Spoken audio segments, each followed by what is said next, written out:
And welcome back, everybody, to another episode of the Always Pressing PGA DFS podcast, previewing the 2022, the Players, the fifth major of the fantasy golf season, the PGA Tour season.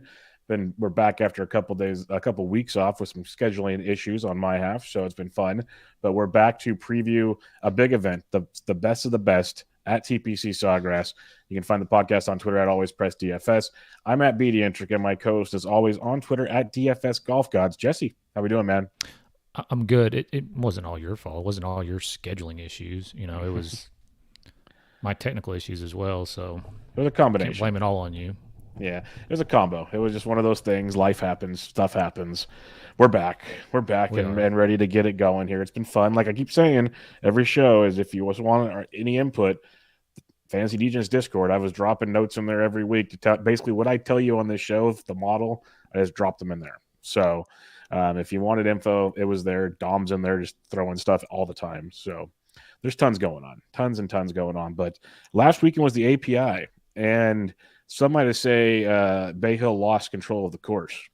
But what's your thoughts on it? I enjoyed. I watched almost all of Sunday. My daughter was kind of sick, so I just hung out and watched golf, and it was. I was entertained.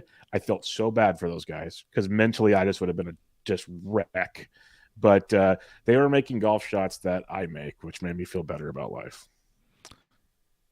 Yeah, except we do that in a lot easier conditions. Yeah, I'm with True. you. I enjoyed it as well.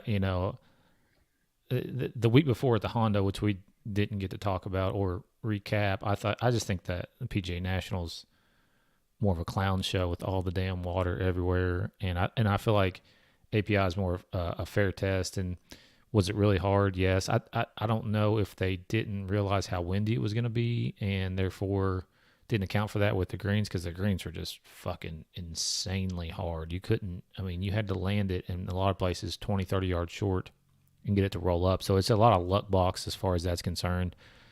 So I kind of get where Rory was coming from with his frustration, but at the same time, like, everybody's playing the same golf course. So, Yep.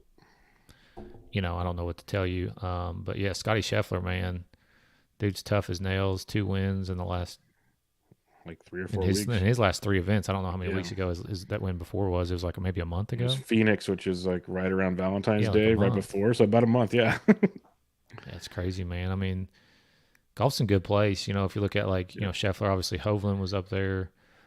Gary Woodland made a run, and then The I was seeing 17th people hole. talk about him playing 2 holes even par with no birdies, no bogeys, and no par.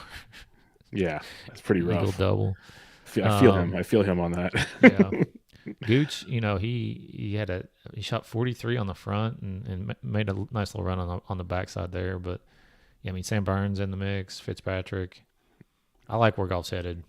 So do I. It was a great leaderboard. Like it was fun to watch the struggle, I guess. And there was times though I was like, I kind of felt bad for him because it was like it reminded me so much of that U.S. Open where you'd hit a good golf shot and it didn't matter, and Yeah, that kind of like you should at least get rewarded for a good golf shot, and there was just nothing there, which kind of sucked. And like Woodland, the reason why he got back into it is you'd watch him play, and he wasn't even going pin seeking. He went pin seeking on 17, which screwed him. That's how he got in the bunker. yeah. Every other time he was going to center of the green. I'm a 2 putt for par, and that would have won him the whole damn thing. Like, Yeah. yeah, that's the crazy part about it. Like you watch Scheffler, he'd be laying up because he had bad lies, wasn't getting aggressive. He'd 1 putt save pars and stuff. It was He it made was some long par putts. yeah, big boy par putts. Like Yeah. I'm watching that, and I think I tweeted it once, and I was kind of just being sarcastic in my head because I figured something would happen. But I'm all, those are like tournament winning par saves because not thinking it really would, but he basically played even. Like Sure, it it was sure nuts. was. Yeah. Um, but It's what do you think about Azinger? I know a lot of people don't like him to begin with. I get it; he's tough to listen to. But he said, I think these are the words, and I'm going to get them wrong. But when Hovland messed up another bunker shot, I think he was like 3 of 13 bunker saves on the weekend, on just the weekend, I believe. And he said Victor Hovland is lost out of the sand. I mean, I don't disagree. I mean, when you're professional, Yeah, I mean, a lot of those are really, really difficult bunker shots, because if you hit in some and of those bunkers yeah, on the wrong side, you're on the downslope, you're on the wrong side of the pin, just greens are running away. Like you right. can't I even mean, stop it. it's about impossible. So, I Yeah, mean, to a certain extent, I get it. I mean, like, Woodland hit one of the very worst bunker shots I've ever on seen a professional 17. hit. Oh my god. It looks so much like myself. Yeah, that's what I said. That like it resembled. He literally hit it like a foot in front of him. I'm like, Yeah. oh, like I felt so bad for the guy. Well, I mean, I don't know. Azinger, I'm not a fan. I'd rather listen to Just put Justin Faraday. Leonard. Just give me Faraday. Give me 18 holes of Faraday. I like Leonard too. I think He's Leonard does not a good bad. job. What's weird to me, and I don't want to get into the whole COVID thing, or if that's probably the reasoning behind it, but they had Faraday and Leonard still working out of a studio at like they weren't even on the course, which I did not understand at all. Well, it's been that way for a little while. I don't Well, know the if it, CBS has been on the course. Like Colton Nose has been following guys. yeah, but I mean, NBC always has people in a booth. But were they not even on the ground? When they showed their pictures, their face when they were talking, it had like a blue screen behind them. So I'm Oh. assuming they were in studio somewhere. Gotcha. Yeah, I don't know about that. I figured they That just have them, part's like in a weird to booth. me. 'Cause a lot of times Yeah. they'll have like that booth set up on like 16 and stuff, you know, yeah. or something, whatever. But yeah, I don't know. But I don't know. I thought it was fun to watch. It was great theater, especially going from like a 7-under Thursday from Rory to just, and then like Hatton on Saturday, completely going full Hatton 7-under to like he got 1 under or even to finish the day. Then he comes back and almost wins the darn thing. Like it was fun watching how much like the field came together. Like you said, golf, good names, good place. Like it's fun to watch, and I like courses like that because it wasn't just the big dogs going and crushing all the little players. Like it was everybody across the board was in play, which we'll see this week as well. So, any final thoughts on the API? Which it could have probably been a little friendlier, but all in all, pretty. Oh, and the stat that I thought that was interesting. There's a lot of stats, obviously, if you want to really dig in, just follow like Justin Ray or whatever. He's got all of them. But I think I heard this one on the broadcast that Rory Mcilroy has never won a tournament that has finished under double-digit under par. It has to be 10 under or better for him to win. So basically what's that saying? Tough conditions, Rory has not won. No wonder he's bitching. Yeah. So when I heard it, I was like, wow, the best player in the world. Like, because like you think tough conditions. I know we've talked about it in the past. Like Fitzpatrick always kind of hangs around. Lowry, like a lot of those guys that kind of hang around more because they're not going crazy birdie fest. All right. Apparently, Rory needs the birdie fest. Yeah, which was interesting to me. And now putter too. Yeah, he could not putt this. Him and Willie Z, which we'll get to Willie Z because everywhere I've turned this week, it's back to Willie Z week once again. So, final thoughts, API. I'm ready to move on. All right, let's move on. The players, the unofficial fifth major, the winner. The whole purse last week at the API was around 3.3, 3.4 million. The winner this week gets 3.2. So the biggest purse in golf. This is why all of the big dogs are there, pretty much all that can be there. Basically, obviously, Tiger and company aren't there, but Bryson withdrew already. Kevin Na withdrew. Their family had their third child on Monday. He posted a picture of that. We don't know about Jason Day yet because his mother passed away. That's why he withdrew from the API, so it's not injury-related, which is good. There's lots of buzz that Webb is still a massive question mark, so keep an eye on that one. No Ricky Fowler this year, so I think that narrows most of the important stuff down. But what do you got for some past event history? Because we have a ton when it comes to TPC Sawgrass. Yeah, it's been played here for forever. Last year, Justin Thomas, 14 under, one shot over Lee Westwood. 2020, it's hard to believe it's been 2 years, man. Yep. I mean, it's like 2 years this weekend, right? This is when everything shut down. This was it. Because I remember this because, sidetrack, we the group I do fundraising with, we do a corned beef and cabbage feed every year. And it's always on a Friday. Ours is this Friday coming up. We usually do it right before, as close to the 17th as possible. And I remember we did the feed, and while we were cooking, schools were shutting down. And I'm sitting there going, and that's when like golf didn't tee off that morning. I'm like, oh boy, here we go. So yeah. Yeah, it's crazy. It's been 2 years. So 2020 was the year, obviously it was canceled due to COVID. Hideki was the first round leader though. 9 under. Not technically, though, because somebody didn't get finished. I think it was like one person didn't get finished. But either way, yeah, Hideki came out the gates. 2019, Rory Mcilroy, 16 under, one shot over Jim Furyk. 2018, Webb Simpson, 18 under, four shots over Xander, Charles Schwartzel, and Jimmy Walker. Siwoo Kim won this golf tournament in 2017, 10 under, three shots over Louis and Ian Poulter. Jason Day was the 2016 winner. Ricky Fowler just hit about 17,000 shots into 17 and beat Sergio in a playoff. Kevin Kistner was also in that playoff. Martin Keimer, I was talking to somebody about him the other day, man, because he played at the Honda, and 2014 I think was the year that he won the U.S. Open and this. Either way, it's sidetrack. And then Tiger Woods has won this twice. Kuchar's won it in the past. Denson's won it in the past. Sergio, Phil, who's not in the field for the first time since forever. Yeah, we haven't talked Phil, which might be just a different podcast sometime, but that all kind of happened before. He's pretty much taken himself off the map right now. We were scheduled to do that, and then I had to WD due to a mic malfunction. I just thought about that though. We have not talked about him yet, and I don't want to sidetrack the players. We'll talk players, but that's one we might have to revisit eventually. Well, eventually it's all going to come back up, right? So we'll talk about it. I mean, at this point, everybody said everything. The fact Callaway took a temporary leave from him was pretty impressive. I mean, he's fucked, dude. I don't understand his. And the one thing I will say, again, we won't go into it, but Jay Monahan, the PGA commissioner, he's like right before we sat down, he was doing something on Golf Channel. I mean, an interview in front of everybody, and someone asked him like, "What about Phil?" Or like, he said he's not suspended from the tour. He took himself off the tour. Those were the words he used. So keep that in mind going forward. That's interesting. Yeah, those were his words. We did not take him off the tour. He took himself off the tour. So that kind of sunk in with me, like, really interesting. So we'll talk about that at another date and time. But the players, you mentioned the history here, and a lot of those names that pop up. You got some Pete Dye specialists. This is a Pete Dye track. And it just shows you that you can bomb it and you could hit short, and it works out well because it's a par 72, but it's less than 7,200 yards. It's 4 par 3s, 10 par 4s, 4 par 5s, as you'd imagine.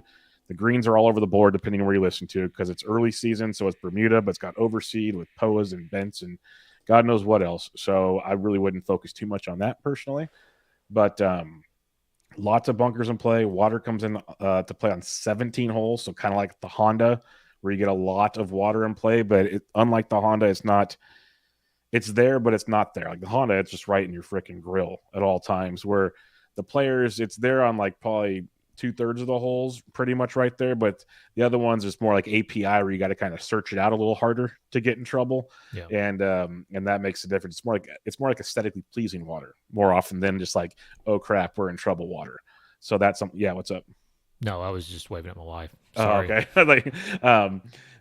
So you got that going for you. Looking at Fantasy National, some good breakdowns to look at. If you're looking at this course, the 4 par 5s, got to score on the par 5s. Like if you're making a model, I know we say it every tournament, but it's so important here because this is a tournament where, Jesse, mentioned a lot of the scores are kind of in the low teens.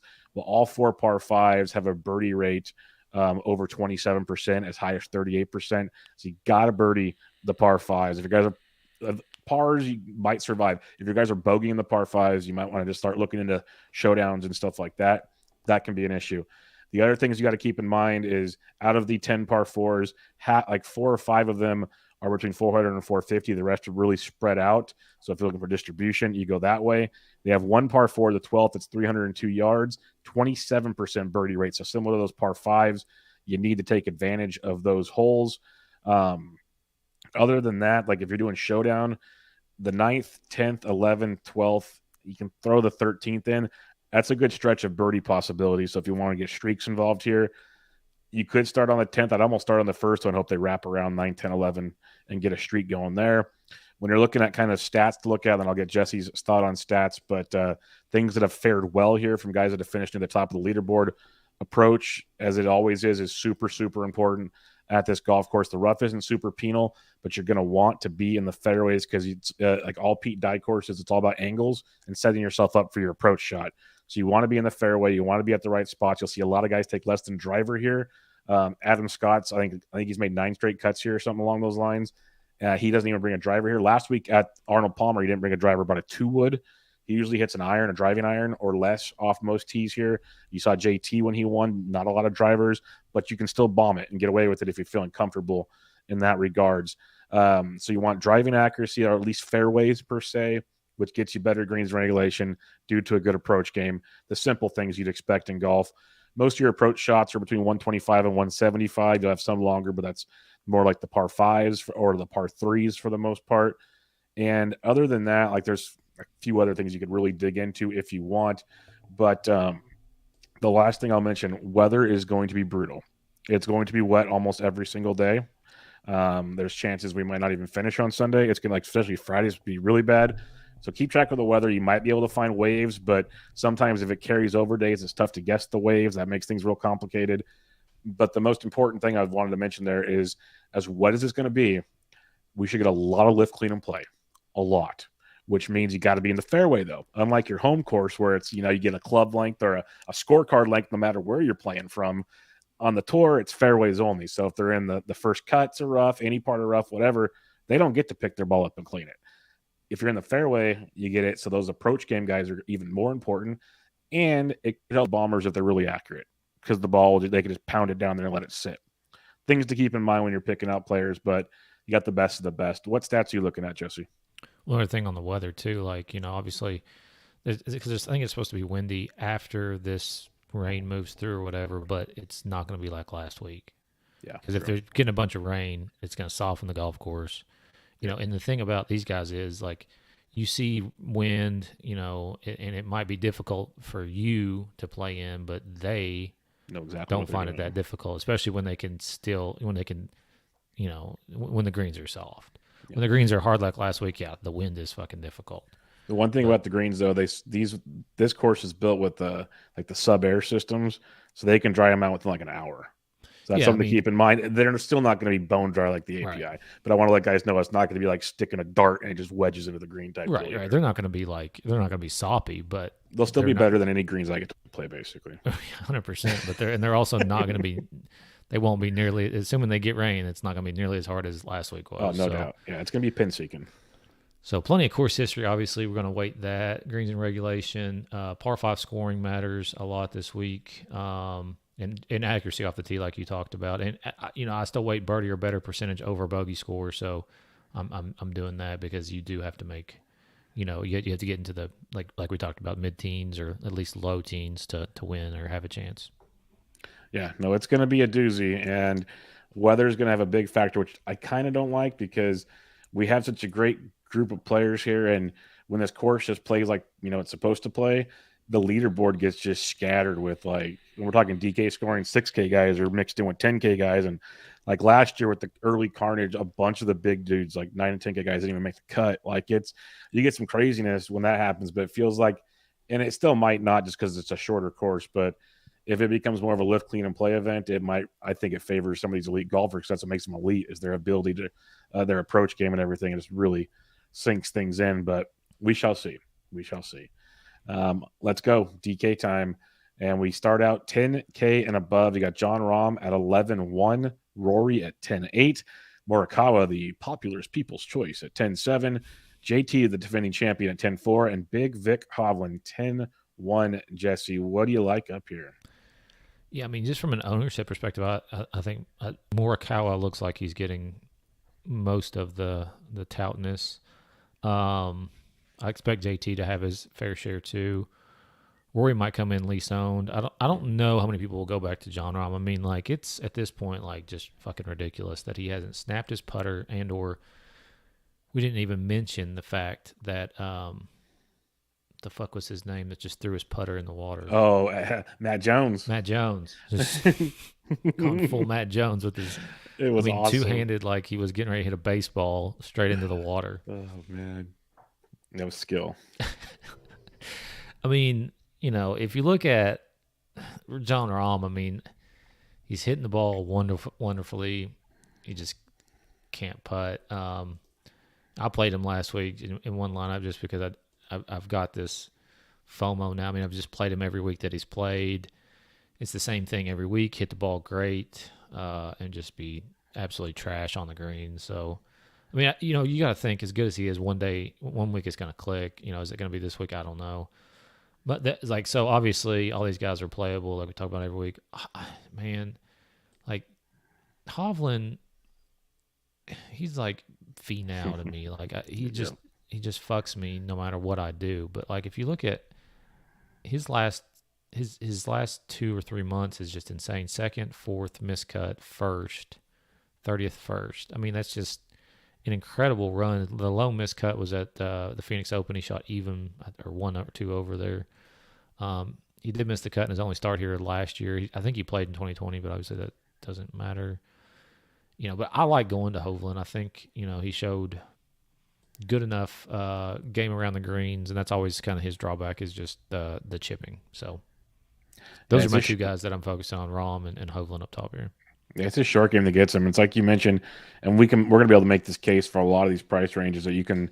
It's such a loaded field. It's a majors field that you can play the ownership game if you really want to, or if you like a couple chalk guys, you have plenty of pivots. Is what it comes down to. It's the So best field in golf. yeah, it's like you can make cases for I'd say at least 2/3 of this crew, probably Yeah. if not more. Like every price range is going to be nuts. So for me, it narrows down to I do like Rahm, especially the way he's finished here of late. Like you mentioned, he just can't putt. Like one day it's going to click, and these overseeded greens can help with putting. Honestly, can because it takes a lot of the grain out. It kind of makes things. It doesn't slow him down a ton, but it helps kind of with the goofiness that Bermuda can bring to things. It kind of narrows things down a little bit for you. So maybe that'll help him. We'll see. But when you look at Rahm, 72nd, 63rd, 12th, 9th. Those are his 4 years. Last year, 9th place finish. So he's been trending better each and every year here. He's very intriguing. Right now, he's projected to be more popular than I thought he would. Still not the most popular here, but he's there. I love JT. He's a cut making machine here. He won here obviously last year. Going to be very popular. So it's like you said, right now, like Rory and Hovland are the two low projections here, and it's hard to keep fading Rory. I like Rory a lot. He at 7 under on Thursday, he just couldn't get it together. He couldn't putt, but he just couldn't get it together in general last week. Like you look at his overall stats last week at the API, strokes gained total 7.2 off or tee to green 8.2, but -1 stroke putting. Probably took him way out of it is what that comes down to. But previous weeks he was putting great at the Genesis, CJ Cup, BMW. So at the Players last year though, he lost 6.4 strokes putting to miss the cut. So to decide what you wish with Rory McIlroy, but I think he's a very intriguing play and could make for a nice ownership pivot. If I don't care about ownership, what it comes down to, I like John Rahm, I like Justin Thomas. That's where I'm going to go. I like both those dudes a ton. I think JT is primed to make this happen. And JT is one of those guys that he's already really accurate with the driver as it is, but he's one of those guys that could easily go down to an iron or a 3-wood and still smoke it past most guys with a driver, and that accuracy is tremendous. And when it comes to approach game, Morikawa and maybe one other player is like better than JT on tour. So I'll take my chances. 9K range, we got Cantlay at 99, DJ 98, Xander 97, Hideki 96, Cam Smith 94, Scotty Sheffler 92, Jordan Spieth down to $9,000. Who do you like in this range? Start with Cantlay at 9,900. I know he's missed 2 straight cuts here, but his form coming in is pretty spectacular. 33rd, 2nd, 4th, 9th, 4th, 4th, 1st. Going back to the BMW Championship. I don't know how popular he'll be, but I got to think that his course history is miscut, 23rd, 22nd in the 4 years that he's played. I got to think that that's going to scare a lot of people off. So, and then Cam Smith at 9,400. I don't think he won't be popular. The last time he was below like 15% owned was back in the Tour Championship, which is weird because there's only like 30 golfers in that. But at any rate, he's been popular, but he's playing really solid golf, and his course history is definitely good enough. 17th and 56th in his last 2 starts at the Players Championship. And then, man, Scotty Sheffler, I don't know what to do about him. He missed the cut here last year, but who's playing better golf right now? He's 3 straight top 10s, 2 wins in those 3 starts. Hasn't finished outside the top 25 since this calendar year. That's pretty good. Yeah, and you don't. He doesn't have to win at this, right? If he gets inside the top 10, most likely he's going to pay off. He's going to pay off, and who's going to go back to him after, the W, seeing the miscut there last year, and if conditions do get tough, he's obviously won in those conditions already. So I like Scotty Sheffler. Yeah, I'm kind of with you. Like most people don't like to go back to a dude that just won. Well, he's won like 2 of his last 3, like you said, and he's playing pretty darn good just in general. Like you mentioned, we got the 2 dubs, but even a T7th and the one he didn't win at the Genesis. So he's still playing outstanding. Miscut here last year, so that could maybe hopefully get people off of him. Still projected to be kind of popular, which surprises me. Like not chalk, but not bad.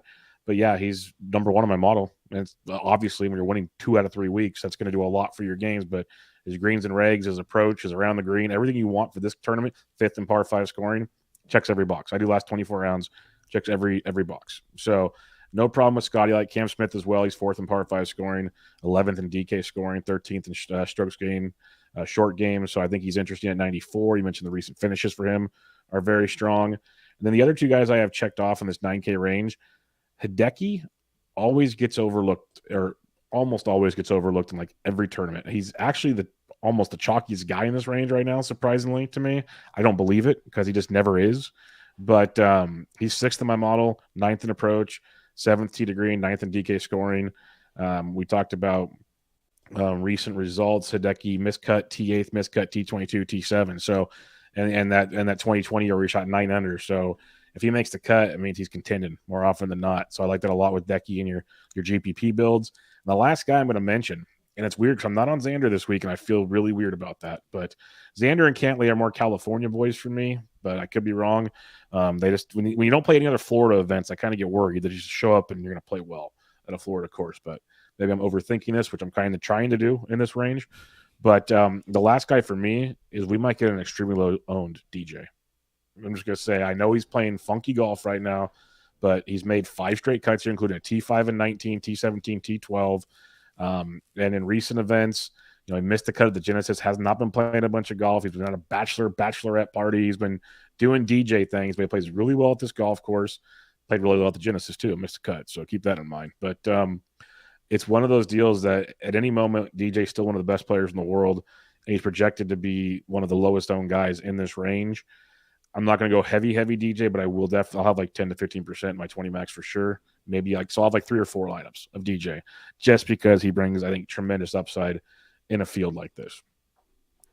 All right, 8K range, Mr. Popular, Willie Z at 89, Berger 88, Usti 87, Brooks 86, Finau 85, Neiman 84, M 83, Scott 82, Horschel 81, Lowry 8,000. If you're building the cash lineup, just build them all right here. Yeah, there's plenty. It'll be interesting for me to see how high owned Zalatoris is. I mean, obviously he's playable. I feel like 21st here last year. But I mean, I'd rather play if I'm choosing between the two, I'm going to take Daniel Berger. He's the most popular projected one. Yeah. And I mean, that doesn't really surprise me given his recent play. Should have won the Honda, finished 4th, miscut at Phoenix, but before that 20th, 5th, 8th. So playing well and is coming off, last year's 9th place finish here at this event. Hasn't missed a cut here since 2015. I think Louis, he's fine too. I mean, he's kind of a bit of a crapshoot, and his course history isn't like as good. Doesn't have like his last really decent finish here was 2017, finished 2nd. Other than that, I mean, he's kind of just middling, making cuts, but just middle in the pack. And then like this bottom range down here, man, I mean, is just absolutely loaded. Neiman 8,400, 29th here last year, and he did miss the cut at the Honda, but that was after he just absolutely shit on the field at the Genesis. So take that for what it's worth. Yeah. Sung Jae 17th here last year, 20th last week, and really, he's got 2 good rounds last week and then 2 bad rounds. He shot 77 Friday, 76 Sunday to finish 20th. But from the ball striking perspective, did you see? I saw a tweet today from I think it was maybe Data Golf that said that Adam Scott is now a top 20 putter. He's actually in the last 24 rounds, he's 13th in this field. Now that you mentioned that, I looked at it. I'm like, oh crap. Yeah. I mean, if he's going to game changing, if he can putt. Right. He's not missed a cut here since 2015. Yep. He's played a lot. I feel like he's played a lot this year, comparatively speaking to what he normally does. And I don't know, maybe if he's gearing up for Augusta or something. But I mean, 4 events already this year, I feel like that's a lot for him. Don't you? Yeah, he's usually very, very picky, like very picky with his schedule. You feel like when you see Scott's end of the year numbers, he's played maybe 15 tournaments. Right. Yeah. Right. And we're at 4. We're just now hitting March. He's going to play this week. He's going to play the Masters. There's 6. and there's 3 other majors, so there's 9. Right. What he's going to try to play the playoffs? So is he not playing the rest of the year, basically? Yeah, yeah. But he's playing well. Mm-hmm. 26 last week. Didn't have a really. He started really well and just didn't have a great rest of the tournament. Fourth at the Genesis and 38th at Phoenix. And like I said, he hasn't missed a cut here since 2015. Could it have anything to do? Could it have anything to do with President Cup coming up? Very well could, but you got to think he's like getting comfortable over here, though.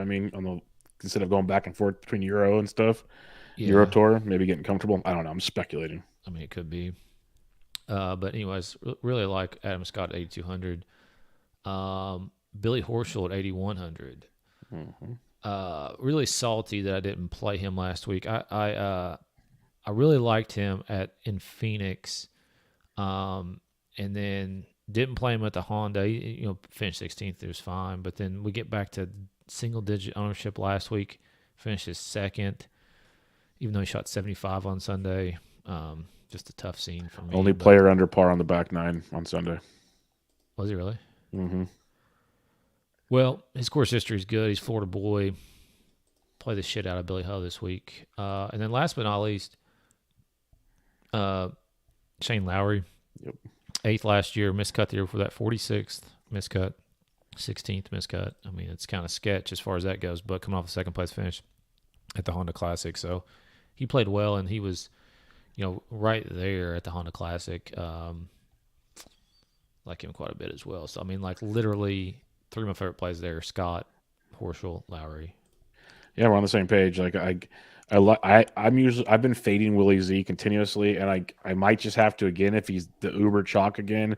Right now he's projected to be about 11%, which is not bad. I'll take it. He's 10th in my model, 3rd off the tee, 4th tee to green, 6th to greens and reg. In the last 24 rounds, he just can't putt. So I'm quite intrigued on that one. Same with Daniel Berger. He's 9th in my model. He's expected to be chalky, so we'll see how that goes. But I love both those guys a ton. Usti, I always like in tough conditions. There's always a dice roll with him and did not play well his last time out, but he's intriguing at 87. Hopefully he gets some weird ownership. Brooks is one that I keep staring at. He's $8,600, which we're getting back to that. It's getting too cheap for Brooks' price range again. I know it's like a major and all, but it's getting a little odd here. You got Brooks, who at $8,600, he's a T56, T11, T16, T35 his last 4 appearances at this golf course. And we look even deeper at Brooks, T16 at the Honda, missed cut at the Genesis, T3 at the Phoenix Open. So playing some pretty good golf. He's had a few issues here and there, but I think he can be quite intriguing. We look at Brooks Koepka, who is projected to be a little more chalky than I thought. We'll see how the projections really line out because they've been kind of goofy lately. But I do like Brooks at 86. But yeah, Sungjae, 8th in my model. Adam Scott's only 52nd in my model, but I think it's because he doesn't have enough rounds. A lot of it's still like his last year form on this 24-round sample, but 13th in putting, 18th in bogey avoidance. I like that a lot. Sungjae, number 1 in this field in bogey avoidance over the last 24 rounds, which is quite important as well. I love Billy Ho. I've been heavy on Billy Ho for 3 weeks now, so it's been glorious. I'm going to keep riding Billy Ho train. He's 8th in bogey avoidance, 8th in short game. So I like him. I love Shane Lowry. If it's going to be a tough tournament, if it's going to be a weather event, give me Shane Lowry. So I'm with you. This 8K range is loaded. It's going to be tough when we recap this to narrow it down to like 2 golfers. But big fan of this range. When I'm building my 20 max, I'm going to have like probably at least 2, if not 3 guys in this range and build around it. I have a feeling that's going to be a target of mine for sure. 7K or 75 to 79. You got Burns, Hatton, Fitz, Answer, Webb, Homa, Day, Leishman. Yeah, I really like Matt Fitzpatrick, but it appears like he's going to be a little bit more chalky than I would prefer. 21% owned last week, basically 22% owned last week, finished 9th, 10th at the Phoenix Open, 6th the week before that. So 4 straight top 10s for him worldwide. If you go all the way back to November, or in the DP World Tour, whatever the fuck that is.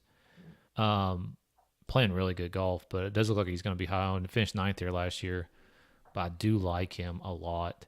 A pivot off of him, in my opinion, is Hatton. I know he's missed 3 straight cuts, at the Players Championship, but he also has 2 straight top 5s worldwide. Arnold Palmer was his first start this year on American soil. He finished his second. And if the wind's picking up, these are the guys as far as like Hatton, Fitzpatrick, Scott that you really want to play because these guys are used to it. Answer at 7,600. I think he's fine. 22nd here last year, 12th in 2019. I just never get him right, man. He's 4 straight top 40s or top 45s or whatever, and just not really doing a whole heck of a lot, but he's okay. Leishman at 75 as well. He's not had a whole lot of success, especially recently around this golf course. But he hasn't missed a cut since the Open Championship all the way back in July. So playing solid golf. And then last but not least, Jason Day. Like you said, you got to kind of keep an eye on whether or not he's even going to play. He's a past winner here. He's got a couple other top 10s mixed in there and was playing solidly before he hit a WD. Was it last week or was it Honda? Was it last week? Yeah. Last week, yeah. So got to keep an eye on that. But yeah. Yeah. At least with him, like I said, it wasn't an injury. So if he's been playing decent golf, like you said. So if he's playing, be playing for his mom if you want Narrative Street. Like there's stuff to that if you believe in it. So it's interesting. But I'm with you on Hatton at $7,800. You don't got the Euro Tour stats in the models, so he's only 47th in my model. But you mentioned how he was playing over there, comes to get second at the API. Mentioned it earlier. He trunk slammed on Saturday. The fact that guy, like I flat out, I didn't get to watch Saturday's round. I got back, I saw the scores and got some highlights. I tweeted out, I would love a microphone for all 18 holes that was hooked up to Terrell Hatton that day. Like I would have loved every bit about that. But the fact that guy, where we know he's very mental out there, to bounce back the way he did on Sunday and even in tougher conditions shows that this boy can play, and we know he can. So I like him a lot. His biggest thing is just being able to hit the fairways. If he can hit the fairways, he'll be okay. He can get a little stray at times, but I think he's a good pivot, like you said, at $7,800. I think that's intriguing. Fitz is in play, playing great golf. This kind of approach game. He's second in par fives in this field, which kind of surprised me. Decent in bogey avoidance, decent in good drives off the tee. So he's a nice play at 77. I mentioned it in the Discord on Monday night when I was creating my model, and there's all the different filters, and you can put, like, I did my normal stats I wanted, but I added Pete Dye just to get a look on how things changed. And then I'm like, right now I'm just using it without Pete Dye because I want this more recent form. But my recent form model, the one I'm using right now, Abe Answer is 107th in my model. He's a Pete Dye specialist, folks. Over the last 24 Pete Dye rounds, he's 6th. So if you want to believe in those type of things, and we've talked about it with Abe, like you said, you can't get him right. Like I've run with him a lot, and it's been pretty good. And he has his issues. When he's on, the dude is striping it. He's been a little messy lately, like you mentioned, but maybe coming back here could be something that does big boy things for him at $7,600. T22, T12 in his 2 times here, which makes it quite intriguing. So I think you could have some fun with Abe Answer. He's projected to be less than 10% rostered. Pretty much everybody outside of Fitzpatrick in this range. So this is where you can start differentiating and getting your ownership here. So Abe is quite intriguing at this range. But I love Max Homa this week. Love Max Homa second in par 5 scoring. He's 44th in my model, which I think is a more testament to how good this field is, because Max Homa is playing really, really good golf. T17, T10, T14, his last 3 events. And his past history here, he missed the cut last year, but Max is a much different golfer in my opinion right now. So I like Max, and if Day's playing, I'm with you, but I'm not sure on that. So good range, pretty much Hatton and Homa and Fitz is my main focus there, but we'll see.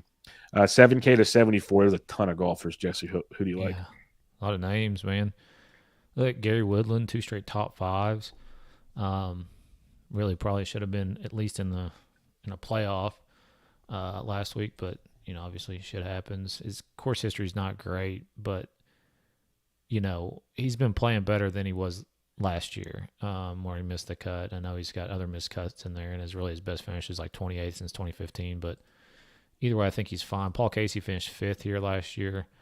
Just makes cuts. I mean, that's pretty much, he just cashes checks, and he's the new Matt Kuchar. I mean, he's pretty much kind of moving into that position. I mean, he's not really like doing anything special. I mean, he did have, about 3 straight top 15s there at one point, but then finished dead ass last after shooting 83rd. I don't know. I guess he didn't finish last. There's like 79 guys or 78 guys make the cut last week. Yep. So, yeah. It was a heavy cut week. A lot of 6-6s. Because he shot like 70,000. But either way, Paul Casey. Fleetwood at 74. I mean, I don't know what to do with Tommy, man. Miscut here last year, but before that, 2 straight top 10s. He did make the cut last week, finished 20th. I think he's fine. Corey Connors, 7,300.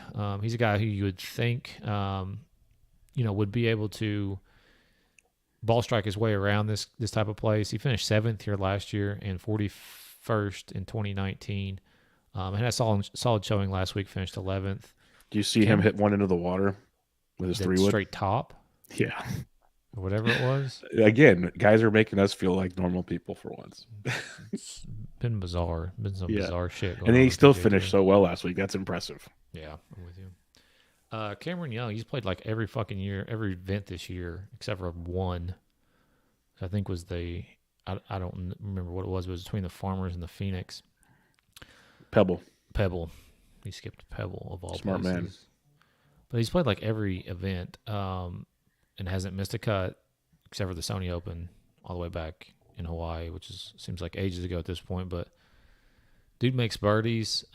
He showed me enough, especially the last 2 weeks, to know that he can play in the wind and in Florida.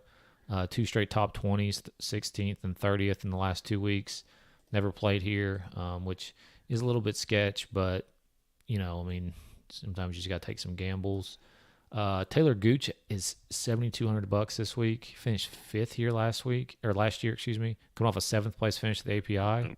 How fucking high on is he going to be? Yeah, it's going to be crazy. That's why I don't believe a lot of this ownership right now. Like, I thought Casey would be the most popular. He's just a little less than 10%. Connors 13, Gooch 11.5. Everybody else is like Siwoo's 10.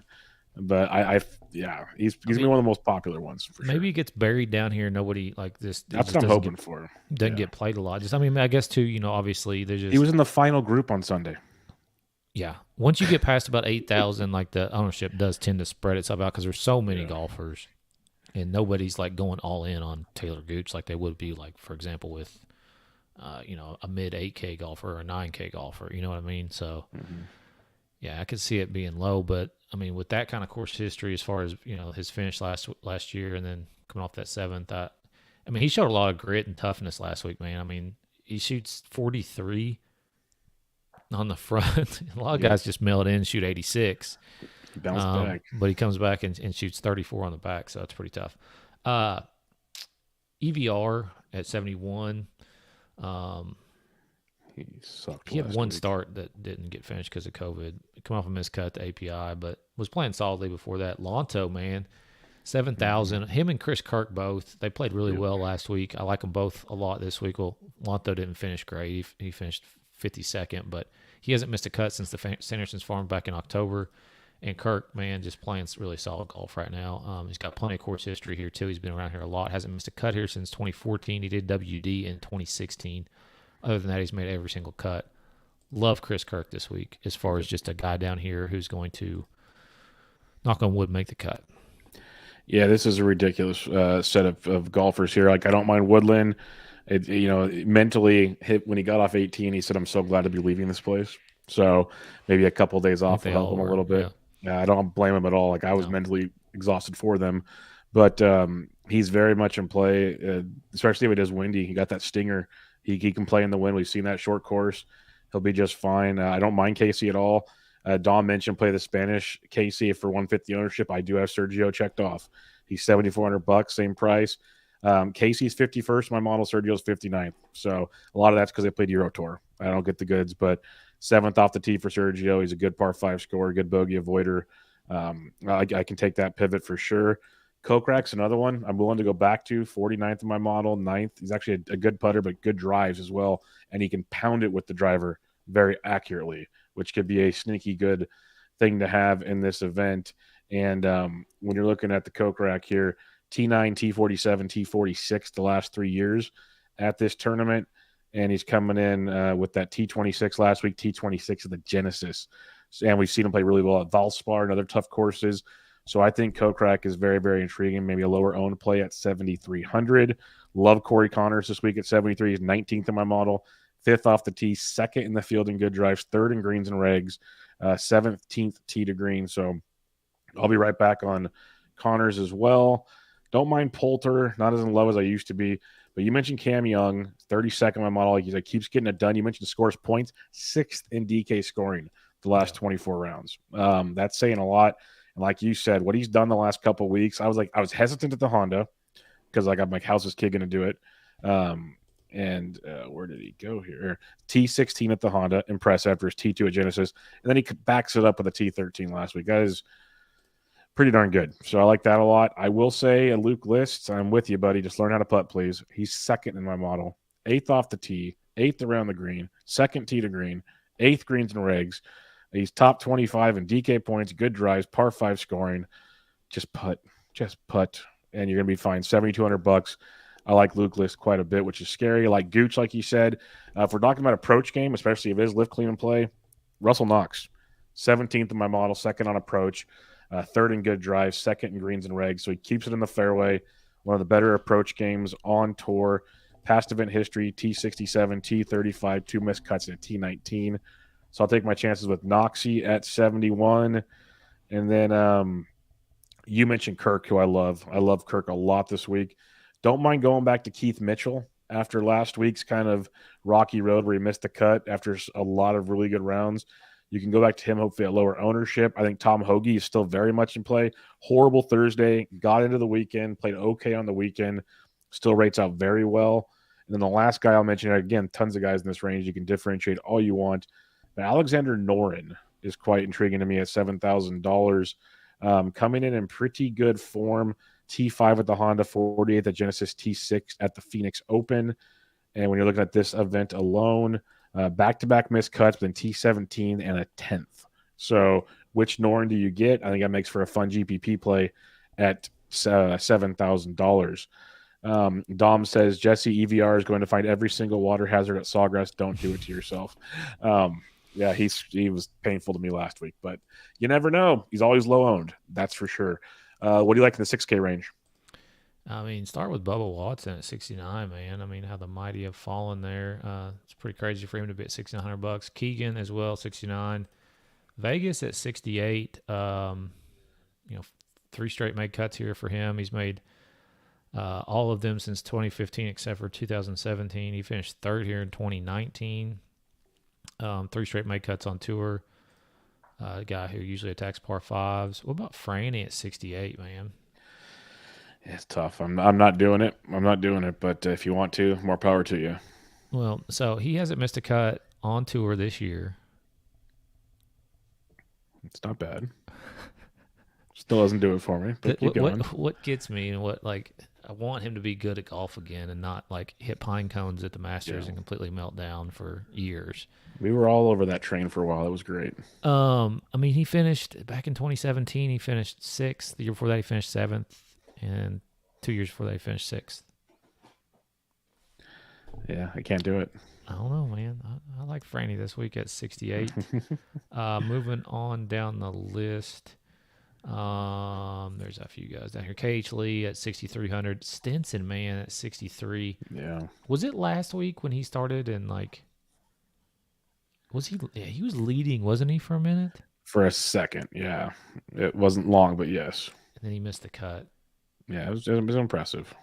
I'm gonna uncheck him. I just wanted to mention that. Last but not least, $6,100. What about Ryan Brim, man? Yeah, what a weekend! What a weekend in Puerto Rico. What an incredible story. This is his last start. He's got to finish 2nd or else he loses his tour card and he fucking just wins it. Wife on the bag. Whatever he did. Yeah, wife on the bag. He's got talked about in the past. I mean, yep. He's not had a great, last 6-8 months, but, obviously it all comes together kind of. So it's $6,200 if you're all the way down here. Maybe restart your lineup. If not, if you just love it, put Ryan Brim in there. All right, Patton Gazire, 20th in my model, 13th on approach. If you can keep it in the fairway, you got a chance. Otherwise, pray for yourself. But T35 last year, T79th the year before, and coming into this event with T32 last week and T61 at Genesis, T10 at Phoenix. So you can go there if you want. Harmon's going to be super popular, great course history, playing some sketchy golf. I'd rather go to Jonathan Vegas, great P-Dye golfer, 16th in my model, 13th off the tee, 14th bogey avoidance, 16th good drives, 5th greens in regulation. He's $6,800, and when it comes to this tournament, T61, T3, T41, miscut T57.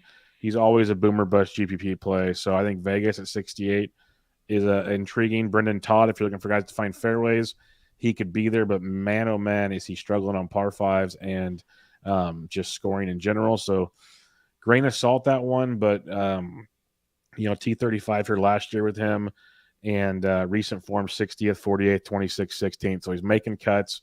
You can go to the Todd father if you want at 68. Marty Laird, he's 7th in my model. He's 1st in good drives, 13th in par 5 scoring. So he can be a guy for you. Talk about a guy playing good golf. Sebastian Munoz at 6,700, 18th in my model, 8th tee to green. And just recent form has been outstanding for Sebastian Munoz. 26th at the Arnold Palmer, 21st Genesis, 23rd Phoenix Open. At this event, miscut is the only time here. So intriguing GPP play. A couple others here. I will go back to Dylan Fratelli. I keep riding him. He's at 6,600. He's playing really good. Bo Hostler is playing outstanding golf right now. He's $6,500. When you look at Bo, T20 last week in T16 Honda, T48 Genesis, 3rd at Pebble, miscut at Phoenix. So he can be in play. I don't mind Adam Hadwin if you want to go there. And then cheapies, Sam Ryder, great for DFS scoring. Just don't watch him golf. Don't check your stat tracker at all. But he's intriguing. KH Lee, I had him checked off as well. Got a few other guys. I won't name them all, though. But $6,100, I'd go JT Poston, 22nd back-to-back years here. And if you just want a full punt, Jesse, full punt, $6,000, I'd probably use your line and I'd redo my lineup. But T42 here, or T42 at the Arnold Palmer, miscut at the Honda, T43 at Phoenix. Let's see what he's done recent form here. He has a T41 miscut, T75, T48, T54, and that is one Zach Johnson. So if you're feeling real frisky, which you got to be to play Zach Johnson, he's $6,000 if you're feeling it. All right, let's recap things real quick. But basically, 7 and 6K, tons of guys if you want to make things happen. But 10K and above, who you got? I'll say Hovland. I'll go JT. It's popular, but I'll go JT. I just got a hunch that I hope I'm wrong. I hope I need to play Rory and it pays off, because if you can get a low on Rory right now to win, that'd be outstanding. 9K, who you got? Sheffler.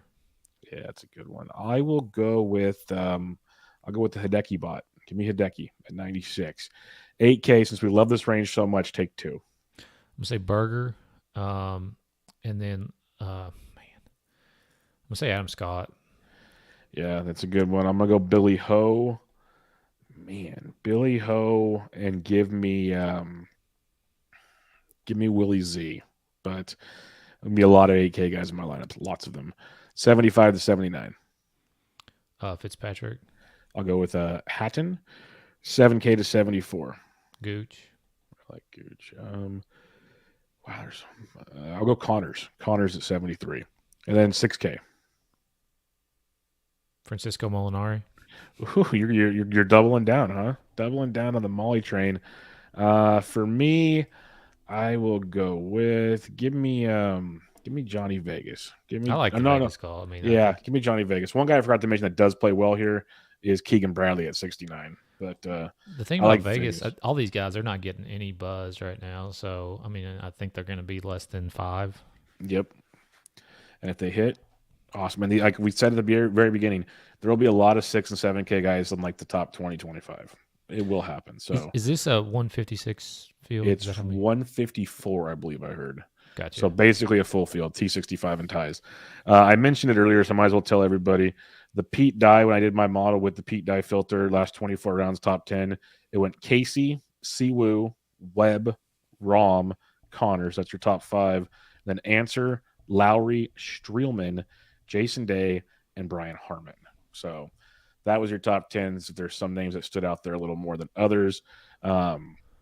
Sorry, Dom. It is Ryder Cup captain Zach Johnson. I apologize. I got that wrong.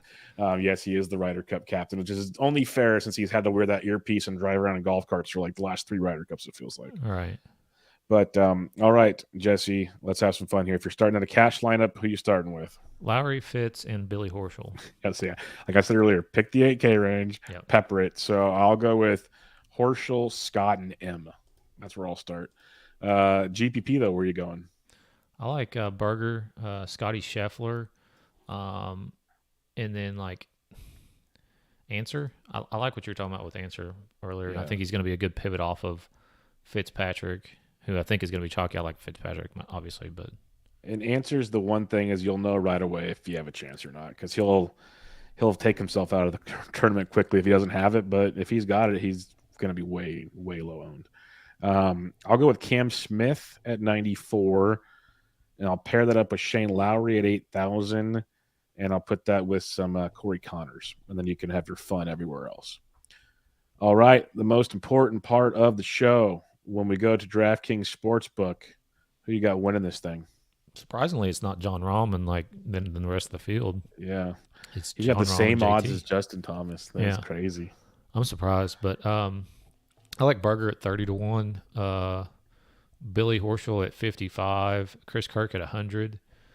So obviously those guys also have decent top 5, top 10 finish odds if you prefer to go that route if you don't think they can win.